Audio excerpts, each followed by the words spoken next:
if I wasn't in the process of building what I think is already, a truly transformative company, what will be the most important software company in the world. I am very bullish on Palantir. But what's particularly interesting about this war situation is it turns out that hybrid war, meaning software plus low-grade munitions plus heroism, outperforms conventional war, which is one of the big lessons. And we've been in the background on this on the software side. So I met with people who knew our product very well and then thought it would be both important for my company, but also, honestly, I didn't realize at the time, but I was the first, I think, non-government person, CEO of any company to go. And there's some reasons it's actually can be dangerous. President of Ukraine. Yeah. His personal health. One of the things I'm not allowed to talk about is how many times they've tried to take him out, but it's not small. And when you meet him, the security around him, I've met, it's like if you're working with 60% of our revenues from governments, our product is used in almost every Western government in one form or another. So I like hanging out with my engineers, but I get rolled out to meet important people. I've never seen security like this. Like you meet the President of the United States, you go through a metal detector once or twice. Before I met with him, he talked to a number of our clandestine clients. I'm a relatively known figure. I only know that's because they kind of told me. And then everyone in the meeting, including his senior people, went through the same security I did, which is like you meet a president of any country, their advisors don't go through the metal detector too. So I think a lot comes out. I also think we've provided a lot of generous aid, but it is crucial what kind of aid arrives there, under what conditions, and how timely it is. So let me ask you a question. If you were advising President Biden or President Zelensky, what's the or the Europeans, what is the playbook with which what would you do? We're going to make you king for the day. Well, you don't want that, but and I don't want that, but and humanity doesn't want that probably. But my first call would be to Putin. I would call him and say, look, I want to meet with you, but just so you know, we are going to fight to win. Then I would call the president of Ukraine and figure out exactly what they actually need operationally. Then I would make sure it actually gets there. Then I would set a meeting with all three in person, but like with a stance of we will fight to win. We have to find a way to win in the Ukraine does not mean poking Putin in the eye publicly. Like this is just a different thing. Like the same thing I would do with China and other adversaries. We will fight to win, but we can win quietly. And that means no expansion of Russia into NATO, no expansion, figuring out exactly what the borders would be in the Ukraine. Original borders would be my preference. I think it's a combination of proven resolve, dialogue actually is what you need to do. Now maybe in like our case, we built a lot of our products based on belief. So therefore, we disaggregated the risk calculation. What do you mean you made products based on belief? Well, the products that are being used in Eastern Europe, I can't discuss more than that, were built, they were built 10, 15 years ago. Some of them were built in the last couple of years. No one would invest in our company in Silicon Valley. We heard that the total addressable market for producing value from data was $100 million. And I told the person who told me, I was like, but our bookings are $100 million. So bookings are 1/3 of it's like 3 to 1. So that meant we had 1/3 of the total addressable market in the world. So obviously you wouldn't want to build a business around that. But I believe that some of what we did would actually be ameliorative for the world, and we were able to convince the world's best engineers. And so that was primarily, and that's one of the things I think is unique about tech in this country. You can build a company around an idea. Of course, an idea at some point has to be something you can monetize, otherwise it's purely academic. I was in academia, I left academia. When we got into the software business, you sold software to the US government by filling out a 1,500-page thing that was the specs written by a non-technical general, often with help from people who would then go work for integrators. And if you buy software that way, you will spend billions of dollars and it won't work. a number of the most prominent, honestly, all the most prominent advisors in national security come into my office and literally say, if you sue the U.S. government because of this, you will never sell your product again. And we sued the U.S. government twice, not to buy our product, but to change the way procurement happens from a 400-page fantasy document written by people who don't know what software looks like and believe they do because they watched 48 on TV, to something where you have to actually show it working in practice. All software has to be proven in action before it's bought. And then you pay fairly because the person building it is absorbing massive risk. And it's not just, like every program, every software program, and there'll be a transparent way to show this, which will immediately mean more people will start doing it. There was this famous project Maven, where, which is America's most important AI effort, which somehow no one in Silicon Valley was willing to support besides us. Now, there has been a shift in Silicon Valley around supporting the U.S. government. What is the culture of Palantir relative to these other firms? Especially, by the way, given that a lot of companies are now taking more social positions, political positions on different topics. By the way, you have to take political positions yourself in some ways in terms of which allies, for example, or which countries you decide to do business with and which countries not to do business with. Which is a hard decision. No, we take positions on any issue involving us, basically. So we were the first, I believe I was the first person to say we wouldn't build a Muslim database, though no one had asked us because we would have said no. We've taken, we were very involved in, this debate as discussed around, who supports the U.S. government under what conditions. But I would say the primary and the internal culture of Palantir is people have always thought we were batshit crazy, but we are known for having the best talent, primarily technical, in the world. And we get that talent because we have an environment where everyone gets to say no. And there's a lot of kind of what you would call critical discussion around issues. And that critical discussion means there's just a lot of things we end up saying no to that one would not imagine. For example, governments who would give us large contracts who are on the allied side. So we've never worked in China or Russia. But then there are a lot of governments that are in the gray zone. They're pro-American, but they might do things with our software we don't support.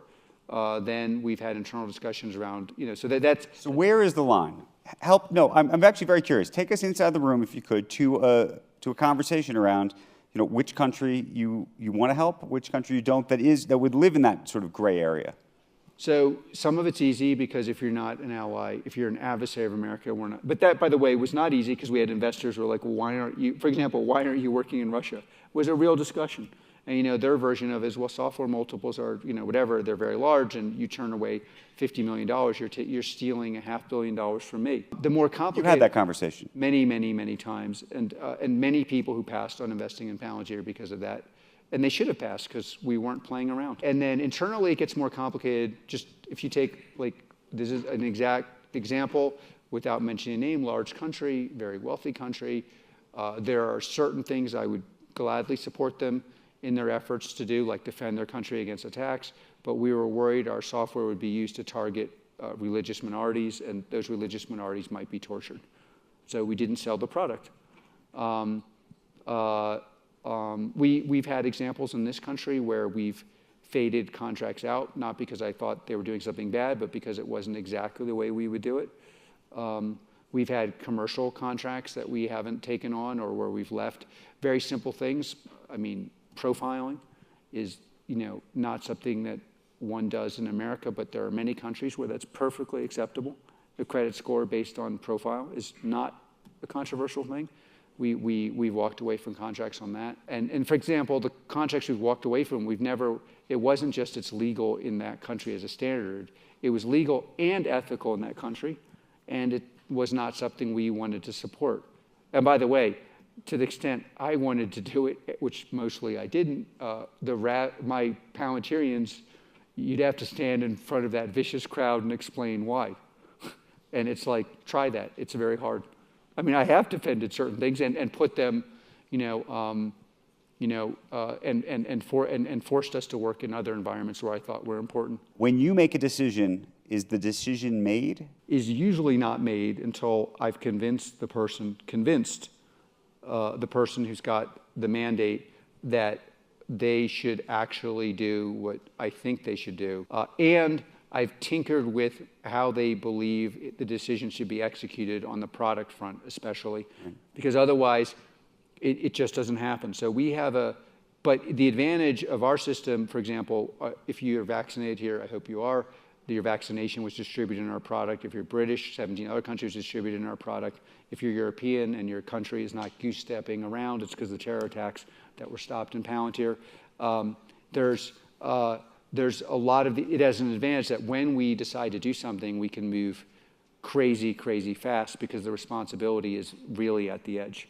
Let me ask you, as a business leader, one of the things I think all business leaders in the United States in particular are struggling, challenged by, trying to figure out is when to speak out on all of these very hot political issues, and oftentimes because employees are pushing them to do so. Well, it's a very difficult thing, but there's a slight advantage. We have a narrow but deep focus. So if it involves, broadly speaking, national security, but including civil liberties, data protection, building a database to profile a population, we speak out. We've spoken out over 20 years. If it involves general idiocy in the implementation of these things, we speak out. We yell in public. We yell in private. If it speaks out, we've spoken out against Silicon Valley. We were the first people to move our office. We spoke out with our feet. Help us with this, and some of the audience may know this. Your co-founder of the company was Peter Thiel. Peter is on the other side of you politically completely, it seems. How do you reconcile that, especially given the issues that I think that you support and that I know that he supports? Well, Peter and I have been friends for almost 30 years. We met at Stanford. He was on the right side of many issues. He's a little more eclectic, I think, than people, but mostly on the right, and I was mostly, if not exclusively, on more kind of a progressive side of things. I think one of the problems in this country is there are not enough people like Peter and me. Like, we've been fighting about things for 30 years. So you have to take the political dialogue, which is super generative, and then the business dialogue. In the business dialogue, we tend to have similar assumptions, but not always the same interpretation. And it's just a very productive relationship, and I would call him a good friend. And yes, we don't agree, and we have a great division of labor, and I really enjoy my discourse with Peter on areas where I think he's the best in the world, and we don't agree politically. And by the way, I felt very free. I mean, I got in trouble for it was a public tape you can find where I used 4-letter words to describe Trump. But I'll tell you, in part because of the dialogue, I warned my Democratic friends and colleagues that Trump was going to win. And part of the reason I knew he was going to win is I'm in dialogue with people who liked him, and I knew why they liked him. And maybe if they had listened, that would be a different world. But they didn't listen because they're only talking to people who agree with them. And I think that's a huge problem in our society. I know what I think. I'd like to hear what someone else thinks. And by the way, I kind of think I'm right. So if you have your argument, we can argue about it. I think a lot of my progressive friends have a little bit of an inferiority complex if I'm allowed to critique my progressive friends. If you're right, why do you care that you're in dialogue with someone who's wrong? I like that. I have pretty strong opinions. Prove me wrong. I'd love to hear it. That's why, again, I don't want to, it's not just my software, but that's why the efficiency of how we deal with pandemics, how we deal with understanding where people are positioning their weapons, how we understand where people are positioning their military satellites, how we understand what people are actually doing on the ground, which is largely a human problem combined with software, and a SIGINT problem, meaning what humans know, what satellites know, and how it's integrated in software, has to be world-class, because the risk of an absolute disaster is very high, and this is the only thing where we have a structural advantage over other countries, and it's significant. The simple answer is Palantir, for better or worse, is my life. And if you want to survive, you're very focused on. But software business, the enterprise software business is structurally different than, I believe, any other business. The most important thing in a software business is what are the quality of your products, and have you built a product no one else can build, and can you get that product delivered into the market where the product transforms people's tastes. So the most gratifying thing about going to these war zones is they know our products, And we built the product. We've changed their taste. By the way, we've done this with our commercial product. I have no reason to pitch you on this. Our commercial product is the single best product in the world. People will not realize this for another couple years because they're in the process of learning what it means to interact with non-thin software that's largely been built so that you can tell some person on Wall Street that it exists. And the products we build, they will, people are beginning to understand, but they are actually years ahead of. And that, if you want to, just leaving me aside, you want to make money in software, you have to understand how good is this product and how good are they at sustaining a culture that can maintain at this product and build new products, and can they get people to actually pay for it? To the margins and other questions, margins flow in software. Margins in software are quite hard. I mean, there are different kinds of margins. There's operative margins, there's margins that throw off free cash flow, there's contribution margins. But you could reduce it all to, is this product sticky? And is it being reused for similar use cases in a way that's efficient for the customer so that customer and client win? Why does a customer, we have some of the largest purchases in the world, why do they pay so much? Because it would take them $1 billion to build it, and they pay $10 million. So that's what you want to look for in a software company. What you do not want to look for in a software company, at least you're going to hold this for a long time, is this software person in charge would be very popular with Wall Street hedge funders. Because in fact, what that person is doing is selling sales to Wall Street people. And these companies disappear. They all go away. Literally, they will be gone. And then you have to have the patience to invest and hold. I'm very bullish on Palantir, but it's because I know of no other company in the world that actually builds software products before they're useful. And we have 5 of the coolest products in the world.